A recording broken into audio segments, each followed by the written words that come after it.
I lost my temper on stage. Becoming a sitcom legend sounds like you have already won the game of life.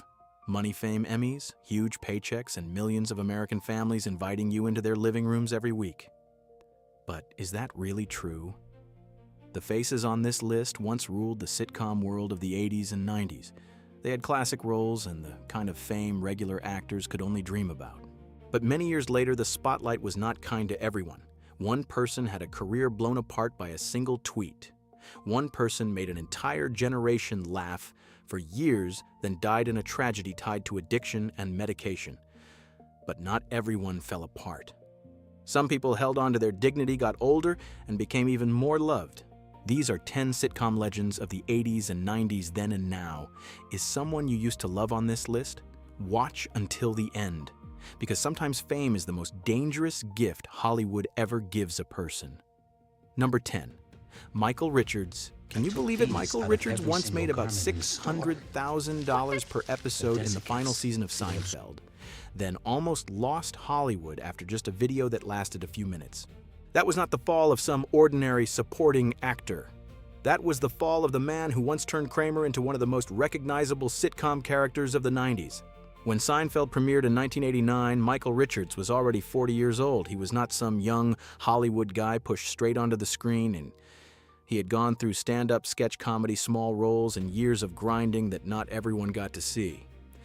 Then Kramer walked into Jerry's apartment and everything changed. At his peak, Kramer was not just the weird neighbor, he was the explosion in the room. 3 Emmys for Michael Richards in 1993, 1994, and 1997 were not luck. That was real recognition for a kind of comedy that used the whole body, not just the dialogue. And the money said that clearly too. By the final season, Richards, Jason Alexander, and Julia Louis-Dreyfus were reported to be making about $600,000 per episode. For someone who was not the star whose name was on the show, that number said everything. Kramer was no longer just a supporting role. Kramer was a living asset of Seinfeld.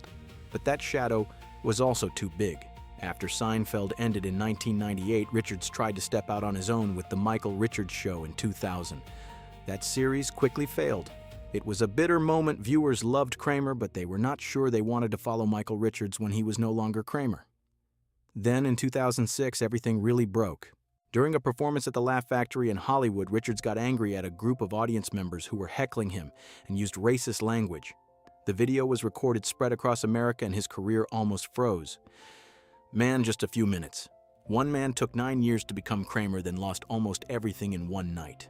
After that, he appeared by satellite on Late Show with David Letterman to apologize. Jerry Seinfeld was there in the studio. The most uncomfortable part was that the audience still laughed at first, as if they were waiting for a comedy bit. Seinfeld had to remind them that this was not funny. The time Kramer appeared, but the laughter came in the wrong place. From then on, Michael Richards almost withdrew from Hollywood. No big rebirth, no new series strong enough to change the story. In 2024, he released the memoir Entrances and Exits, looking back on his career, his anger, his shame, and the night that haunted him.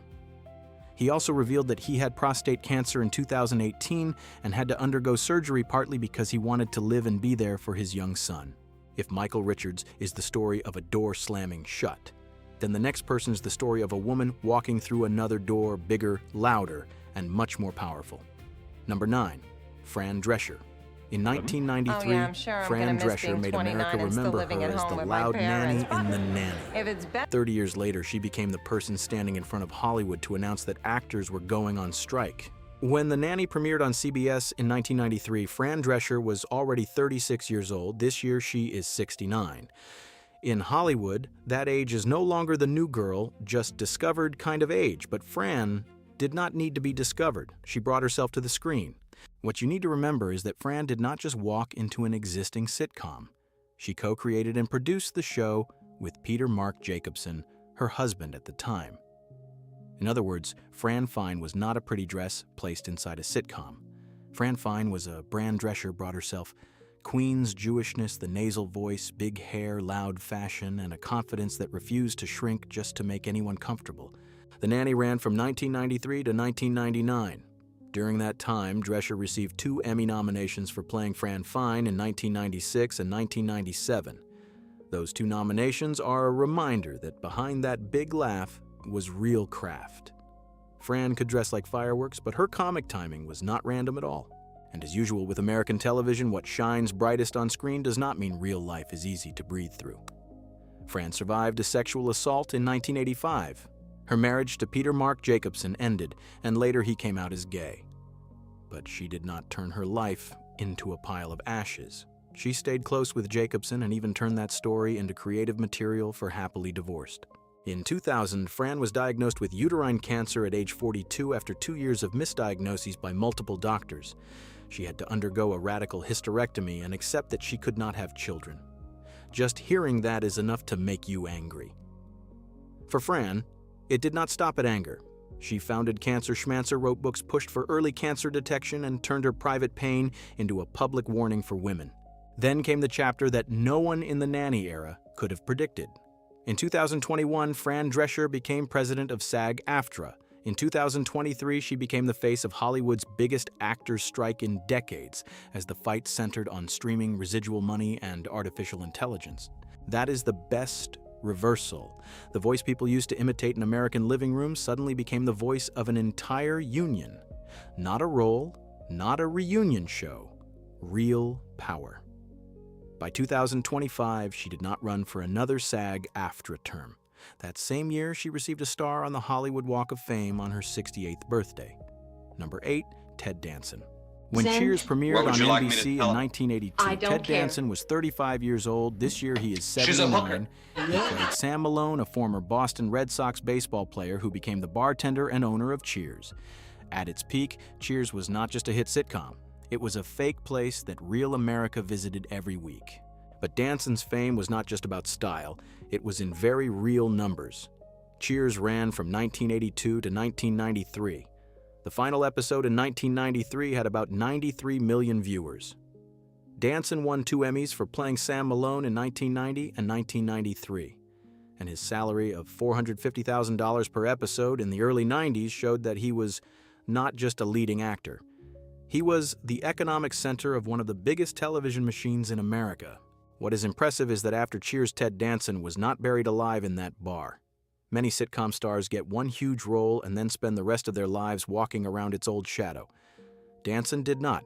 He continued with Becker, then moved into Different Colors and Damages, CSI Bored to Death, Curb Your Enthusiasm, The Good Place, and Mr. Mayor. The Good Place in particular brought him to a new generation of viewers, people who may never have sat in front of the TV watching Sam Malone pour drinks on Thursday nights. Of course, Ted Danson is not some spotless statue. In 1993, he faced a major controversy after his roast of Whoopi Goldberg at the Friars Club when he appeared in blackface and used racial jokes. Off-screen, Danson's current image has a very different color from Sam Malone. He married Mary Steenburgen in 1995, and by 2025, they had celebrated 30 years of marriage. A man who once played television's most flirtatious bartender ended up becoming a rare example of a Hollywood marriage that went through decades and still stood strong. And he is still working. In Netflix's A Man on the Inside, Danson plays a retired professor pulled into a secret investigation mission. The series does not make him pretend to be young again. It uses his age-lost loneliness and curiosity as comedy material. That is something very few male sitcom stars can do, let viewers see their age without feeling pity for them. In 2025, Ted Danson received the Carol Burnett Award at the Golden Globes recognition for a television career that has lasted for decades. Ted Danson is no longer the Sam Malone of 1982, and honestly, that is what makes it impressive. But not everyone who once stood at the center of a giant sitcom got to move into the next chapter that smoothly. The next person was once the voice of working-class American families, then ended up being left behind by the very show that carried her name. Number 7, Roseanne Barr. One tweet changed everything? Not falling ratings, not viewers walking away, not Hollywood suddenly realizing Roseanne was past her time. In 2018, Roseanne Barr had the kind of comeback many sitcom stars only dream about. The premiere of the Roseanne revival brought in 18.2 million viewers, a huge number in the streaming era that had already split American television into pieces. ABC did not just have an old memory, they had a ratings bomb. Then, only a few weeks later, the woman whose name was on the show was removed from that show. Roseanne Barr was born in 1952, and this year she is 74. When Roseanne premiered in 1988, she was 36 years old. She did not enter TV as the soft, neat sitcom mother who always had the right advice for her kids at the right time. Roseanne came up through stand-up with the image of a domestic goddess, a housewife who was blunt, tired, rough, and had no interest in making working-class American life look prettier for anyone.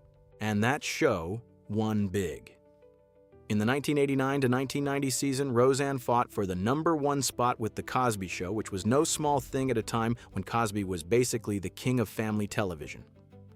In 1993, Roseanne Barr won the Emmy for Outstanding Lead Actress in a Comedy Series. By the end of the original run, she was among the highly paid sitcom stars. This was not some small cult favorite. This was network TV with real power. On May 29, 2018, ABC canceled Roseanne after a racist tweet about Valerie Jarrett, former advisor to President Barack Obama. Barr deleted the tweet, apologized, and called it a bad joke.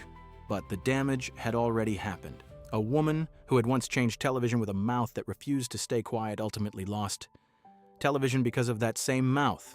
The more painful blow was that Roseanne did not completely die. ABC kept the Connor family, changed the show into The Connors, and continued without her. In the premiere, the character Roseanne Connor was written as having died from an opioid overdose. Barr called that choice dark and sick.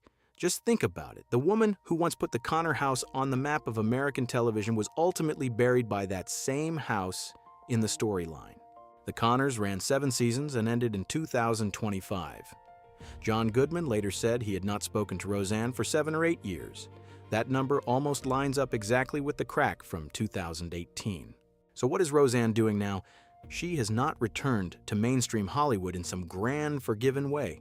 She has moved to her own stage a podcast that began in 2023 comedy specials, Conservative Media, the documentary Roseanne Barr is America in 2025, and a life outside the center of Hollywood. Like the macadamia farm in Hawaii that she sold for $2.6 million. She still talks, still causes controversy, and still brings along the people who still want to hear her. After Roseanne Barr, we need a different breath. The next woman is also a sitcom legend. But instead of splitting the audience in two, she did something much rarer in Hollywood. She made multiple generations love her. Number 6, Betty White. After Roseanne Barr, maybe we need Betty White, a woman who did not make America argue, but made almost all of America smile when they heard her name. Betty was born in 1922. She died on December 31st, 2021 at age 99. If she were still alive this year, she would be 104, but calling Betty White an 80s sitcom star is still not enough. Before many viewers knew Rose Nyland, she was already an old hand in television from when TV was still black and white. She started appearing regularly on television in 1949. By 1952, she had co-founded Bandy Productions to develop her own projects. This was not a cute old lady who accidentally got famous. This was a real television professional. Then came The Golden Girls. When the show premiered in 1985, Betty was already 63. In Hollywood, 63 is often the age when women are told to step back. Betty White walked straight into one of America's most beloved sitcoms. The Golden Girls aired from 1985 to 1992. Betty played Rose Nyland, a naive, warm woman who was sometimes out of step but never bland. In 1986, she won an Emmy for playing Rose. That detail matters. Viewers loved Rose because she was sweet, but the television industry saw the craft behind it. Do not let Betty's gentle smile fool you. Rose could be naive, but Betty White knew exactly where the joke was. She could say a line that seemed harmless, then place the comic hit right where it needed to be and make the whole room laugh. That was technique, not luck. Then, in 2010, something very strange happened. The internet pulled Betty White back onto the big stage. At age 88, after a fan Facebook campaign, she hosted Saturday Night Live and became the oldest person ever to do it at that time. She was not invited out just to wave and look cute. She went up there, really performed, and won another Emmy. That same year, she joined Hot in Cleveland as Elka Ostrovsky. In 2011, she was nominated for another Emmy. Off-screen, she also had a life that made it even harder for viewers not to love her. Betty was connected for more than 50 years with Morris Animal Foundation, serving as trustee board president, spokesperson, and donor. Her love for animals was not a PR move. It was work she did for more than half a century. After Betty died, America continued to honor her. In 2025, USPS released the Betty White Forever stamp with an unveiling ceremony at the Los Angeles Zoo, where she had a long connection. Some people leave Hollywood and leave controversy behind. Betty White left, and America printed her face on a postage stamp. Honestly, not many stars get an ending like that. Number 5, Jerry Seinfeld. Jerry Seinfeld once made $1 million per episode for doing a show people jokingly called About Nothing. Turns out that Nothing became one of the biggest gold mines in American television history.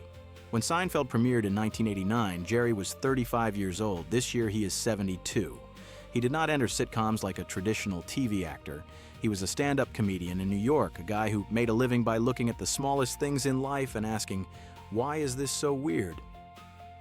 Together with Larry David, he created a dry, strange sitcom with no warm family, no lesson at the end of the episode, and at first, NBC only ordered 4 episodes. No one at the time saw a billion-dollar empire hiding inside a bunch of tiny complaints. Seinfeld ran from 1989 to 1998. The show won the Emmy for Outstanding Comedy Series in 1993, and the Writers Guild of America ranked it number 2 on its list of the 101 best written television series, behind only The Sopranos. This was not a cool sitcom only critics cared about. The final episode in 1998 had about 76.3 million viewers.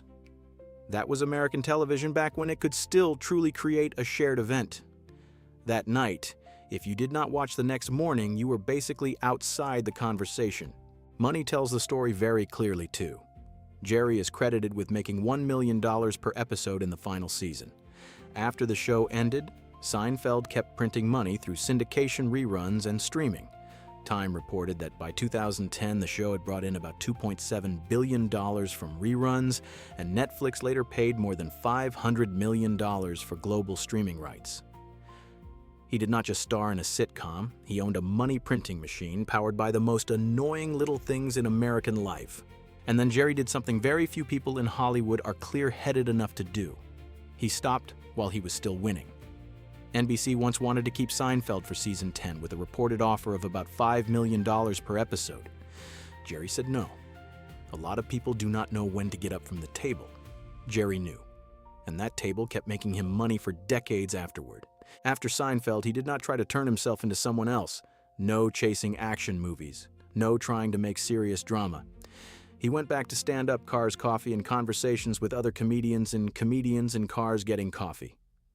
Classic Jerry, if the whole world is making noise, he will drive an old car, drink coffee, and ask a question that sounds harmless but makes people think again. But today's Jerry is no longer a comfortable symbol for everyone. In 2024, at Duke University's graduation ceremony, a group of students walked out to protest his pro-Israel stance.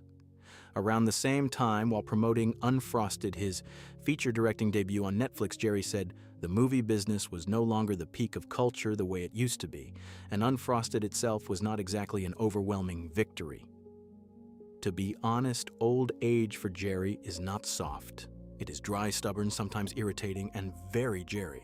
You have finished exploring the first half of the list. Go ahead and hit that like button before we count down the final names in the sitcom empire of the 80s and 90s. Number 4, Bill Cosby. Some collapses ruin a career. Bill Cosby's collapse ruined an entire family memory for America. Bill Cosby was born in 1937, and this year he is 89. Before he was Cliff Huxtable, Cosby already had power. With I Spy, he won 3 Emmys and became one of the first black actors to hold a true leading role on network television. So when NBC gave him The Cosby Show, they were not betting on a newcomer. They were betting on a face America was already used to trusting. In 1984, he was 47 years old and stepped into the role of Dr. Heathcliff Cliff Huxtable, obstetrician, husband of a lawyer, father of a successful black family in Brooklyn. And The Cosby Show did not win small, it dominated. 5 straight seasons at number 1 in the Nielsen ratings, 6 Emmys out of 29 nominations, 3 Golden Globes, multiple People's Choice Awards, and the spin-off A Different World. Critics were not the only ones who liked it. Mainstream viewers chose it week after week. When The Cosby Show aired, it did not just win ratings, it entered the way America imagined family. For many years, Cosby was accused of sexual assault by dozens of women. A P recently noted that more than 60 women had made similar allegations against him. In 2018, he was convicted in the Andrea Constand case in Pennsylvania and spent more than 3 years in prison. In 2021, the conviction was overturned because of a due process issue connected to a prior agreement with a prosecutor. And if anyone thought the Cosby story had settled into the past, 2026 brought it back. A California civil jury found him liable for drugging and sexually assaulting Donna Motzinger in an incident from 1972. The jury awarded a total of $59.25 million in damages, including $17.5 million in past damages, $1.75 million in future damages, and $40 million in punitive damages. Cosby's lawyers said they would appeal, but that number alone is enough to show that his final chapter still has not closed. Once the name Cosby pulled in ratings, now the name Cosby brings court files, civil verdicts, appeals, and stories that viewers who once watched The Cosby Show can no longer ignore. Number 3. Will Smith. Will Smith was once the kid who made all of America rap along to the opening theme of The Fresh Prince. 30 years later, that same man walked onto the Oscar stage and made the whole world go silent. This is not the story of a star who was forgotten. Will Smith never really disappeared. This is the story of someone so famous that even his worst moment became a global memory. Will was born in 1968, and this year he is 58. Before the sitcom, he was the Fresh Prince in the duo DJ Jazzy Jeff and The Fresh Prince. They won a Grammy in 1989 with Parents Just Don't Understand. Then later, had Summertime. Will did not walk into TV as an unknown face. He already had music, a clean image, a big smile, and the kind of energy American living rooms could accept very easily.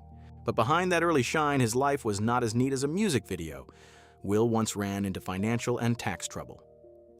He later said himself that the Fresh Prince of Bel-Air came to him while he was dealing with problems with the IRS. To put it plainly, the sitcom did not just make Will more famous, it pulled him out of a hole. When The Fresh Prince of Bel-Air premiered in 1990, Will was only 22 years old.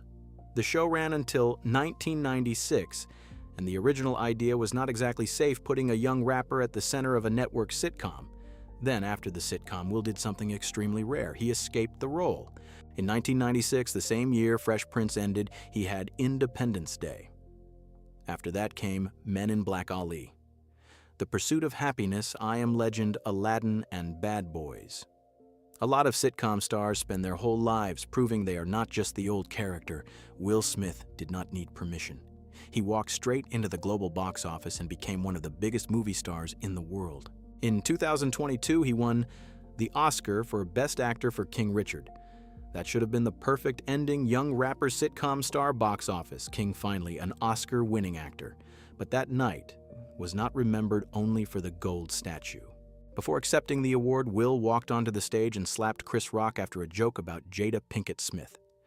One moment, and 30 years of likable image suddenly cracked in front of the whole world.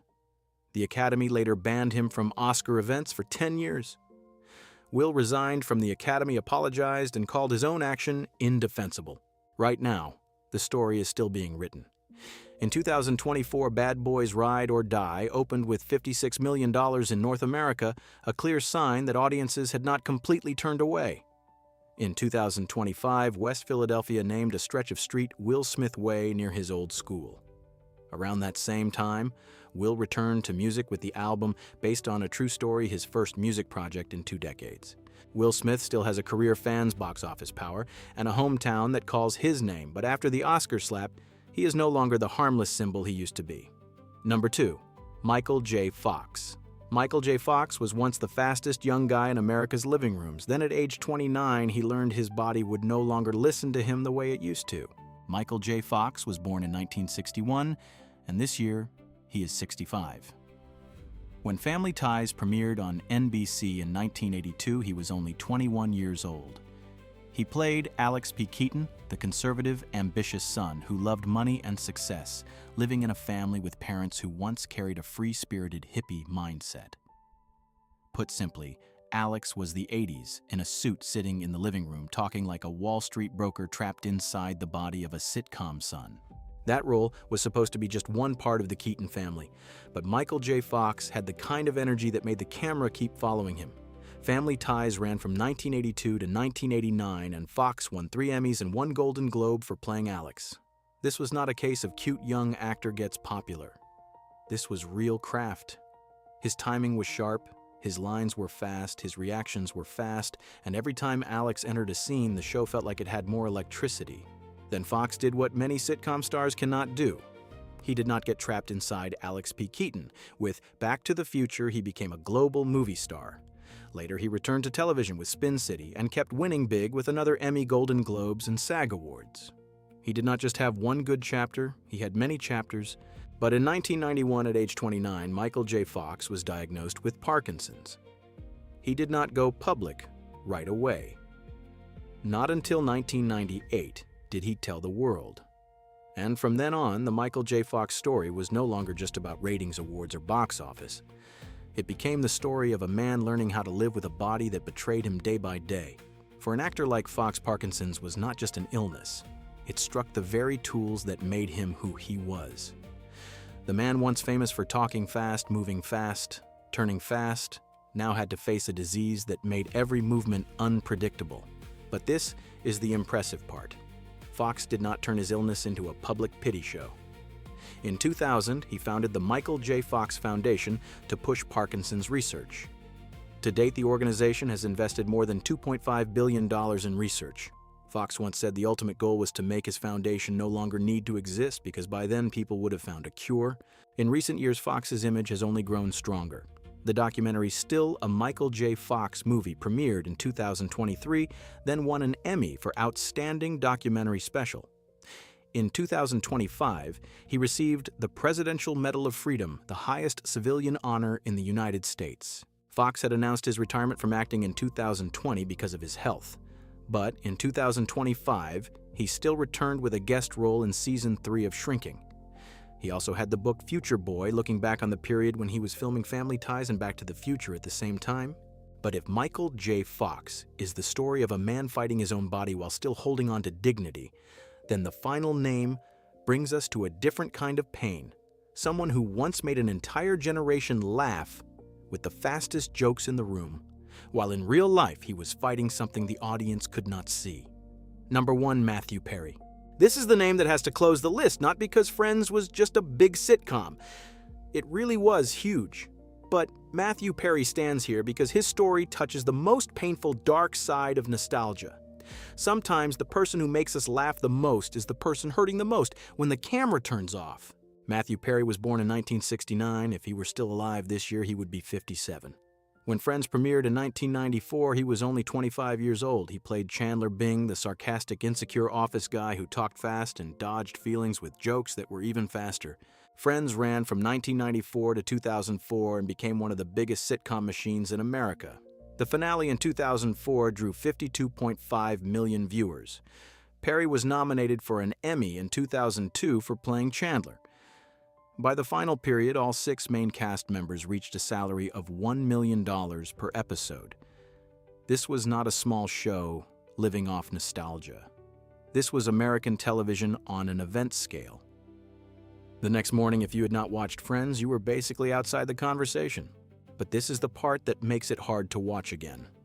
While Chandler was the lightest person on screen, Matthew Perry in real life was carrying something heavier than most viewers imagined.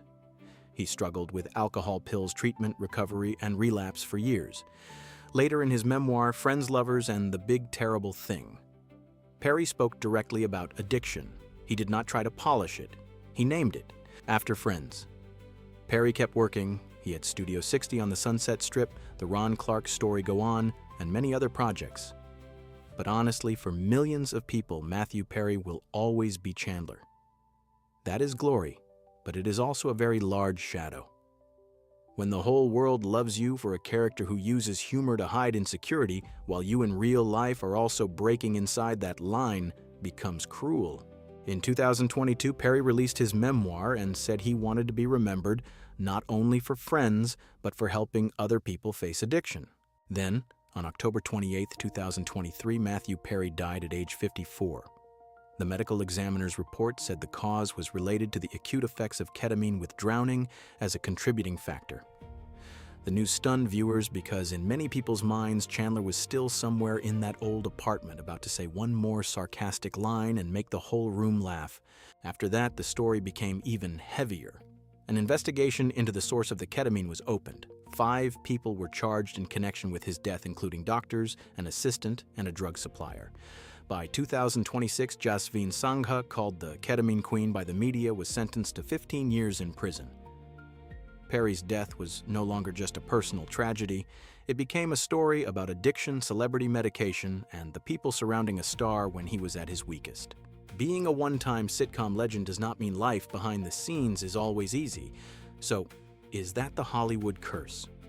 Or in the end, is it still each person's choice when facing money, fame, old age, illness, and temptation? Honestly, maybe it is both. Hollywood can lift a person very high, but when the lights go out, everyone still has to live with what they did and what life threw at them. What about you? Which name left the biggest impression on you in this list? Michael J. Fox, Matthew Perry, Betty, White, Roseanne Barr, Bill Cosby, or another legend you think should have been included? Leave a comment below and do not forget to subscribe to Weird Movie Secrets because there are still many more strange, heartbreaking, and unbelievable stories waiting for us to dig back up.